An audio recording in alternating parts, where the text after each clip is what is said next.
There are moments in life when the noise finally stops, not because things are peaceful, but because everything has already fallen apart. Moments when striving feels heavy, words feel unnecessary, and the silence becomes impossible to outrun. This is a story about those moments, about what happens when holding on costs more than letting go, about how silence, the very thing we fear, often carries the wisdom we've been avoiding. In a quiet town shaped by routine and unspoken dreams, there lived a man named Noah Hale. He believed that effort alone could save anything, relationships, purpose, even time itself. But life had other plans, and it would teach him, slowly and gently, that healing doesn't begin with force. It begins when we finally stop running. Noah Hale lived a life that most people would call stable, not exciting, not tragic, just steady. He woke up at the same time every morning before the sun had fully decided to rise. The room was always quiet then. No notifications, no voices, no demands. Just the soft hum of the world preparing itself. Noah liked that moment, or at least he told himself he did. He moved through his days with discipline, work done on time, responsibilities met, promises kept. He was the kind of man others relied on without ever really seeing. The kind who showed up early, stayed late, and never complained. Strength to him meant endurance, carrying weight without asking who put it there. But beneath the order of his routines lived a constant pressure, an unspoken noise that never fully went away. It followed him during his commute, filling the empty space between red lights. It sat beside him at dinner, where conversations felt rehearsed and shallow. It waited for him at night, when the lights were off and distractions were gone. Silence made that noise louder. Noah believed silence was dangerous. In silence, thoughts wandered. Memories resurfaced. Questions appeared without permission. So he stayed busy. He filled the gaps with work, lists, podcasts, anything that could keep him moving forward without looking inward. He told himself he was building something, a future, a sense of purpose, a life that made sense. But the truth was simpler and harder to admit. He was running. Running from disappointment he hadn't named, running from grief he hadn't processed, running from the quiet understanding that some things in life could not be fixed through effort alone. On the surface, Noah seemed calm, measured, in control. Inside, he felt like a room where the radio never turned off, static layered with old conversations, missed chances, and expectations that no longer fit. He wanted peace, but he believed peace had to be earned, so he kept pushing, kept proving, kept holding on. He held on to routines even when they drained him, held on to roles even when they no longer reflected who he was, held on to versions of himself that had stopped growing. Letting go felt irresponsible. Stillness felt like surrender, and surrender in his mind meant weakness. What Noah didn't yet understand was this: silence wasn't the enemy. Silence was the space where truth waited patiently. But at this point in his journey, Noah wasn't ready to listen.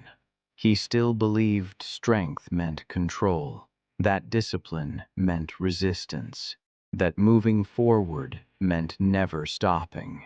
And so he walked through his days unaware that the very thing he feared most, the quiet, would soon become unavoidable.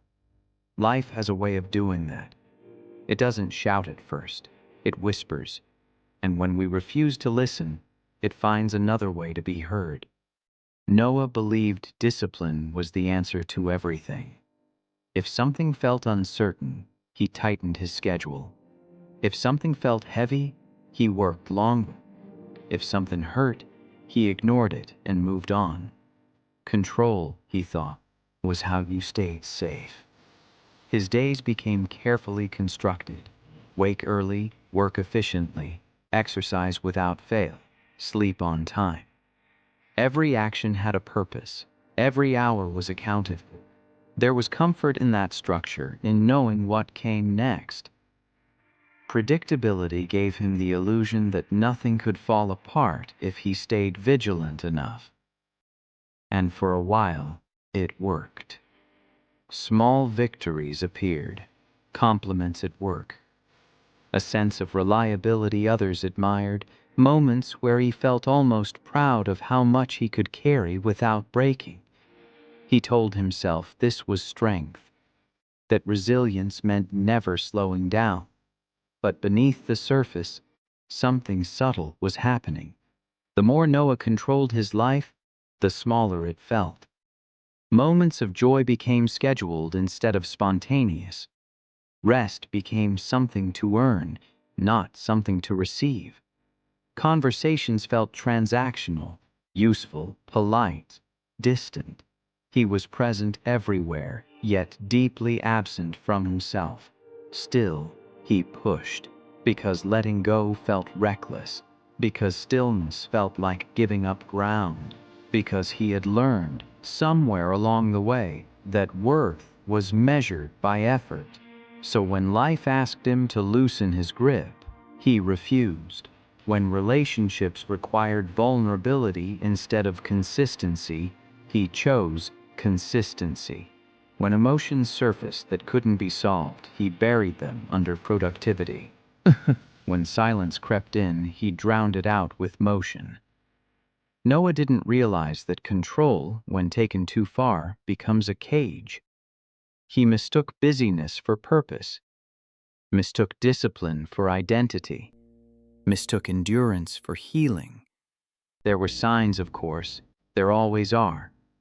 A tightness in his chest when plans changed unexpectedly, irritation at moments that disrupted his routine, an exhaustion that sleep never fully cured, but he ignored them. Signs are easy to dismiss when they don't scream. He told himself he was doing the right thing, that stability required sacrifice, that peace would come later, after one more goal, one more milestone, one more season of effort. What he didn't see was the quiet truth forming beneath it all. You cannot control life into loving you back. You cannot discipline your way out of grief, and you cannot outrun silence forever. The illusion of control is comforting because it feels active. Letting go feels passive, uncertain, unsafe. So Noah kept building walls out of habits and rules, believing they would protect him. He didn't know those same walls were slowly cutting him off, from connection, from meaning, from himself. And then, without warning, something shifted. Not loudly, not dramatically, just enough to loosen the ground beneath his feet, and when control finally slips, it never does so gently. The moment everything changed did not arrive with drama. There was no warning sound, no clear sign, no pause to prepare. It came quietly, like most real losses do. One ordinary morning, Noah received news that fractured the careful structure of his life. The kind of news that doesn't shout, but settles into your chest and refuses to leave. A relationship he had assumed was permanent ended in a few measured sentences. Not out of anger, not out of betrayal, out of exhaustion. I don't feel you here anymore. That was all it took. The words replayed in his mind long after the conversation ended. He tried to respond with logic, with explanations, with promises of change built on effort, but none of it mattered. The decision had already been made in the quiet spaces he never entered. What Noah didn't lose was just a person.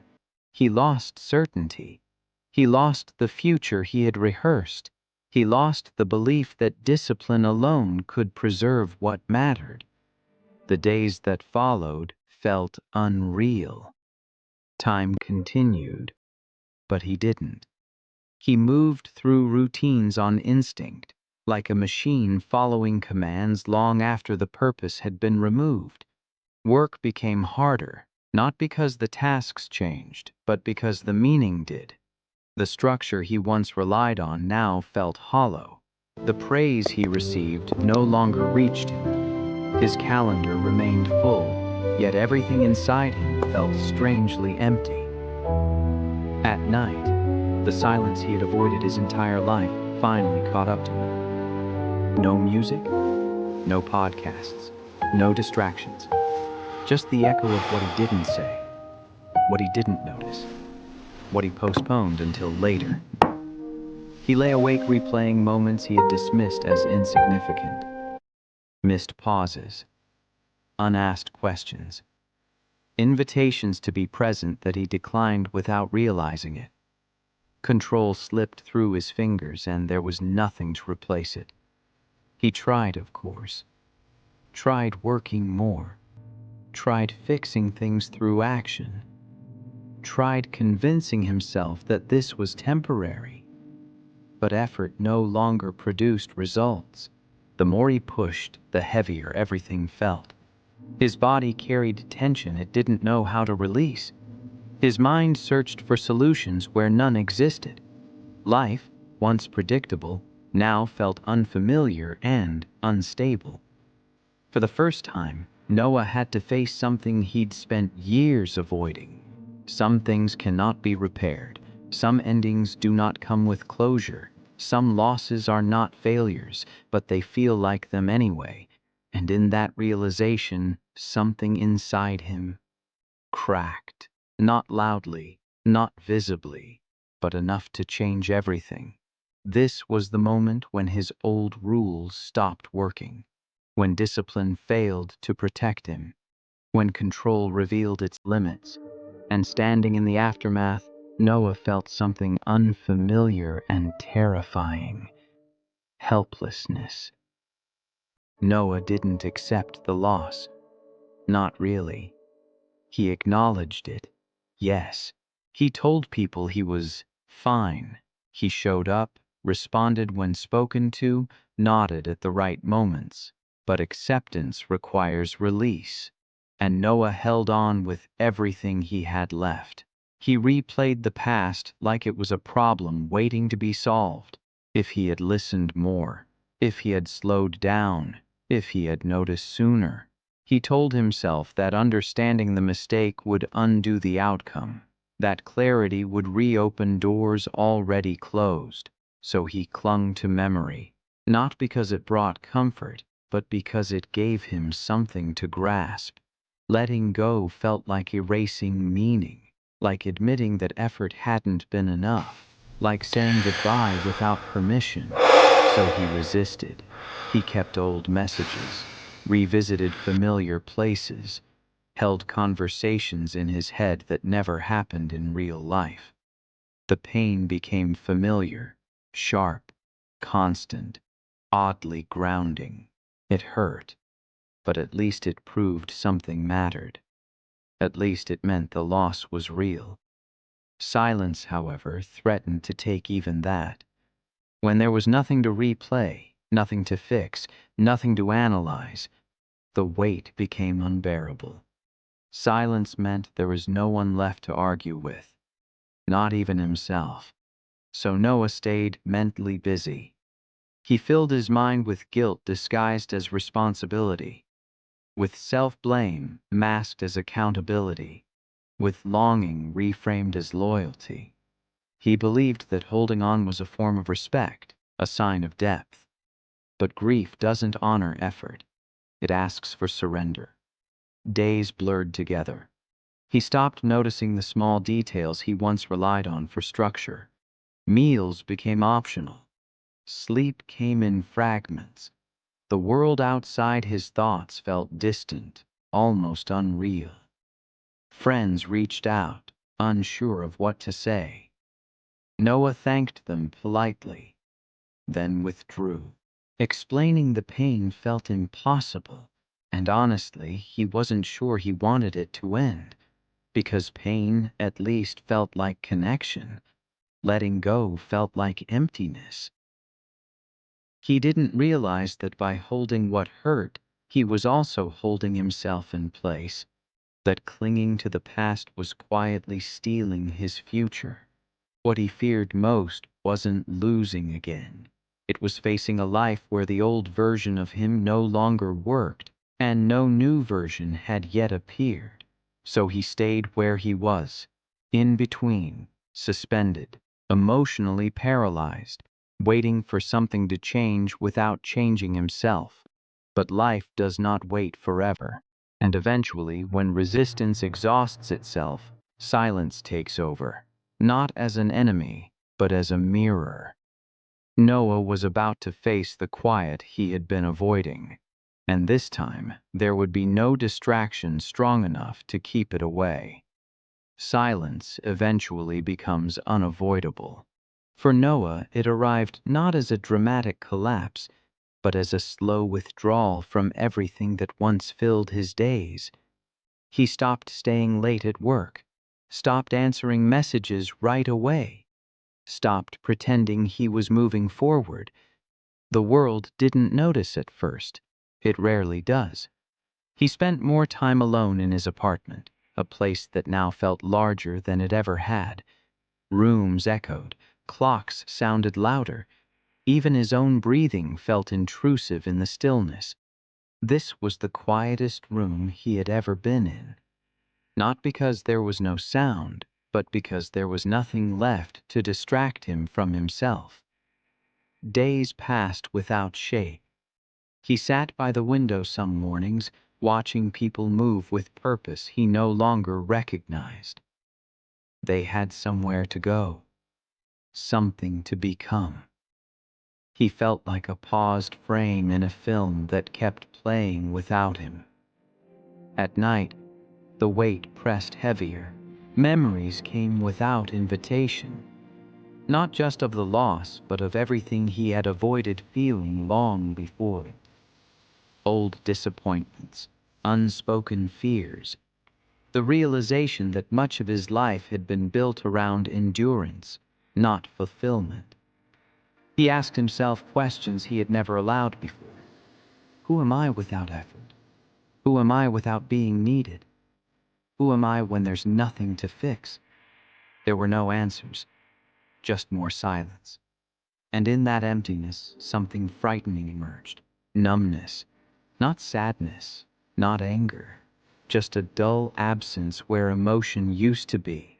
This was the lowest point, not because the pain was unbearable, but because it felt endless, because nothing seemed to move, including him, because even hope felt like something that belonged to another version of his life.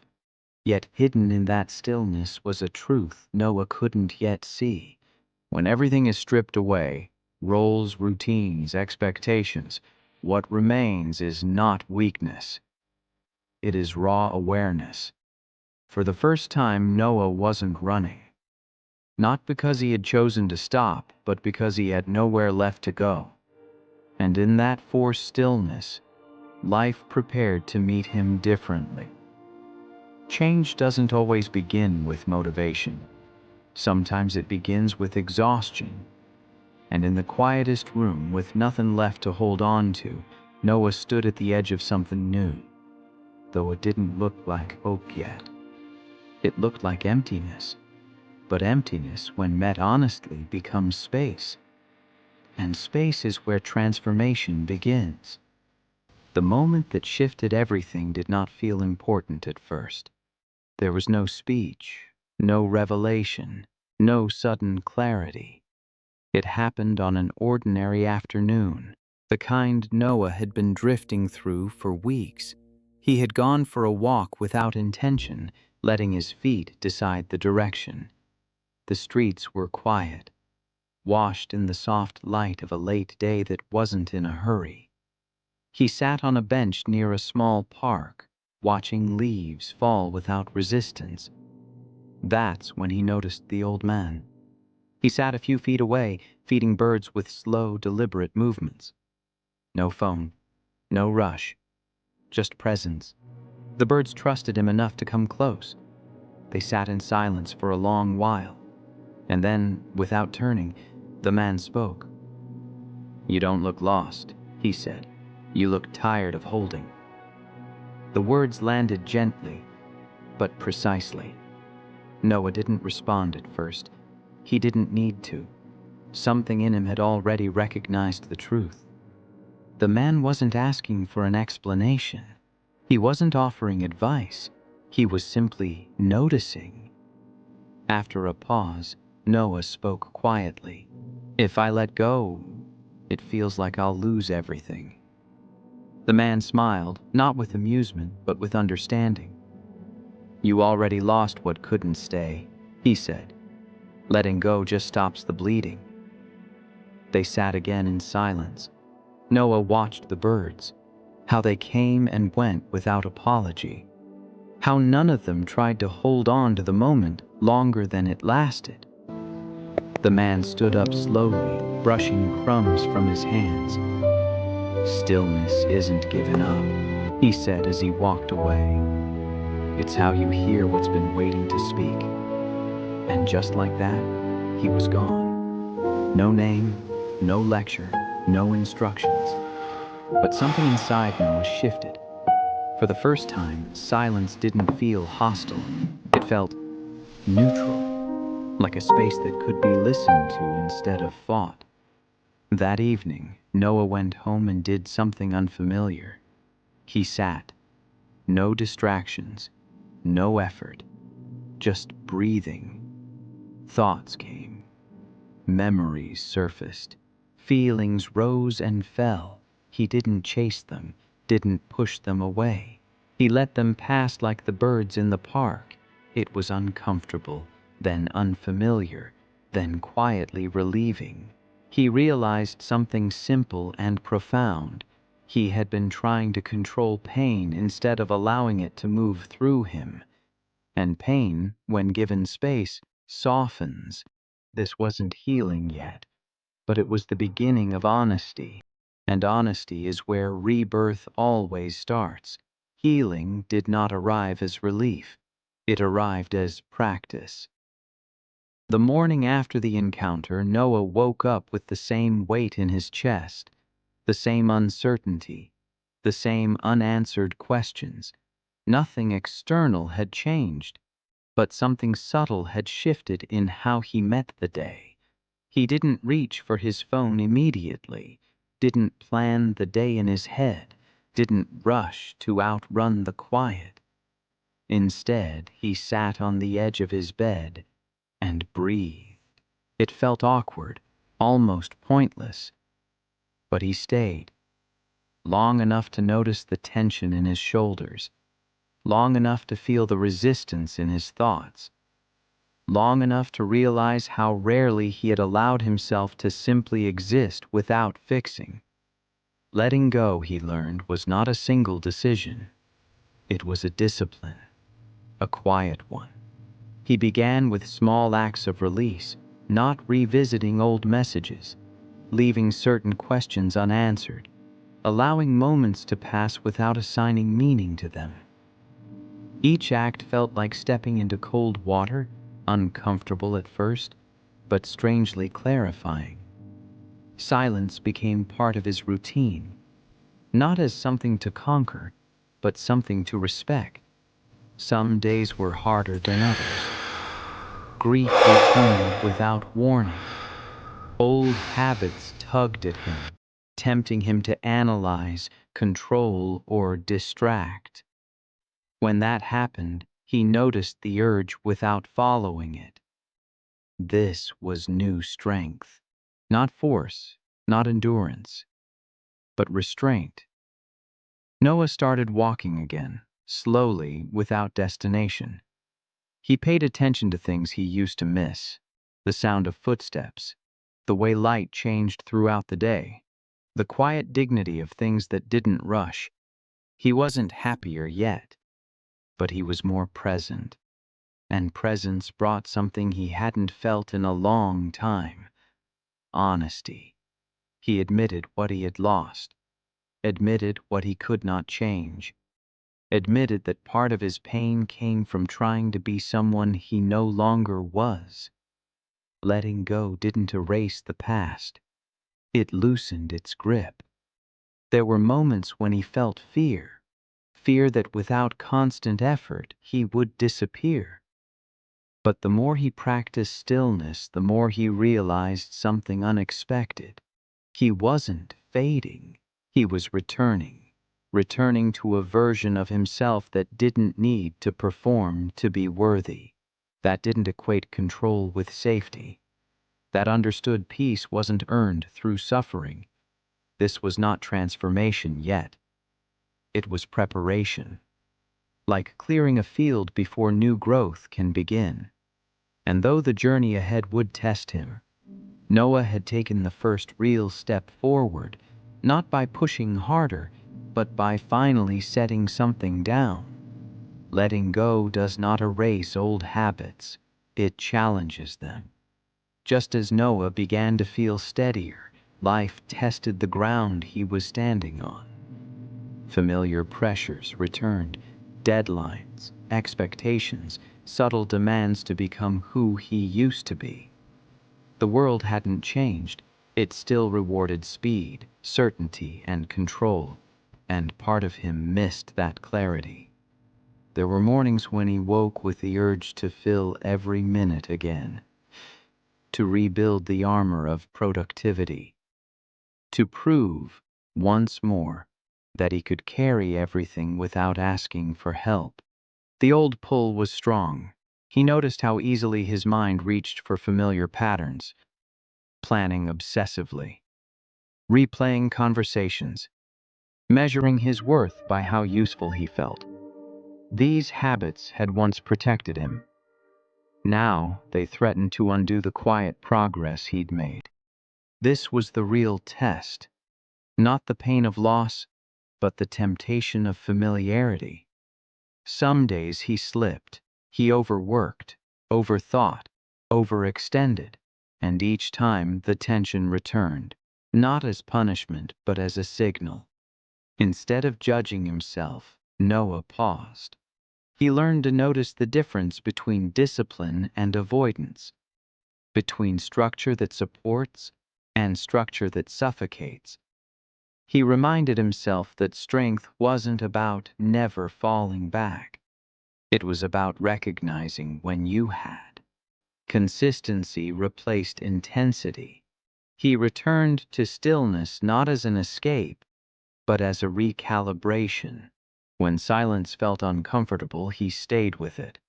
When fear surfaced, he named it instead of resisting it. This time he didn't run. Slowly, trust formed. Not in outcomes, not in certainty, but in his ability to respond without losing himself. He realized that letting go wasn't passive, it required courage. The courage to remain open when control felt safer. The courage to stay present when distraction offered relief. The old pull didn't disappear, but it no longer led. And in that shift, Noah discovered a quieter form of strength, one that didn't announce itself, but endured. Peace did not arrive all at once. It arrived in fragments, small, almost unremarkable moments that Noah might have ignored in another life. A morning where he woke without the weight of urgency. An afternoon where silence felt spacious instead of empty. An evening where he noticed he was breathing deeply without trying. Stillness had stopped feeling like an absence. It felt like presence. Noah moved through his days with a gentler rhythm now. He worked, but without attaching his identity to outcomes. He spoke, but without rehearsing every word. He rested, not because he was exhausted, but because rest no longer felt undeserved. Purpose began to form quietly, not as a grand mission, not as a reinvention, but as alignment. He started choosing what mattered, not what proved something. He said no more often, not out of defiance, but clarity. He listened without waiting to respond. He allowed moments to be unfinished, and something unexpected happened. People felt closer to him, not because he did more, but because he was there, fully, honestly, without armor, without performance. The silence he once feared now softened his presence. It made space for others to breathe too. He realized that peace wasn't the absence of struggle, it was the absence of resistance. The loss that once defined him no longer controlled him. It still existed, but it no longer demanded constant attention. It had become part of his story, not the center of it. Stillness had become home, not a place to hide, but a place to return. A place where he could hear himself clearly. A place where nothing needed to be forced. A place where life could unfold without being managed. Noah understood now that wisdom doesn't arrive through noise or urgency. It emerges when we stop interrupting ourselves. And standing in that quiet understanding, he felt something steady and real, not happiness, but peace. This is where the story turns toward you, because Noah's journey was never just his. It mirrors a truth many of us learn too late, that we spend years running from silence, only to discover it was never chasing us. It was waiting. You may recognize the pattern. Staying busy so you don't feel, holding on so you don't have to grieve, controlling what you can because uncertainty feels unbearable. But silence teaches gently if we allow it. It teaches that discipline without awareness becomes a prison. That strength is not how much you can endure, but how honestly you can listen. That letting go is not failure. It is respect for what has already taught you its lesson. Silence teaches that healing is not dramatic. It is quiet, repetitive, and deeply personal. It looks like choosing presence over performance. Like setting something down without replacing it immediately. Like trusting that you are still worthy even when you are not producing, fixing, or proving. It teaches that pain softens when it is no longer resisted, that peace appears when you stop demanding certainty, that rebirth doesn't arrive as a new identity, but as a return to yourself. If you are in a season of noise, exhaustion, or quiet grief, know this: you are not behind, you are not broken, you are not weak for feeling tired of holding on. Sometimes the bravest thing you can do is pause, to sit with the silence instead of filling it, to listen instead of react, to let go, not all at once, but gently, honestly, in your own time. Like Noah, you don't need to become someone else. You only need to stop running from who you already are. And if this story stayed with you, if it reminded you of something you've been carrying quietly, then take that as a sign to breathe, a sign to rest, a sign to trust the stillness. If this story helped you feel understood, consider sharing it with someone who may need it. And if you'd like more stories like this, calm, reflective, and human, remember to like, subscribe, and return, because sometimes the most powerful journeys begin not with movement, but with silence.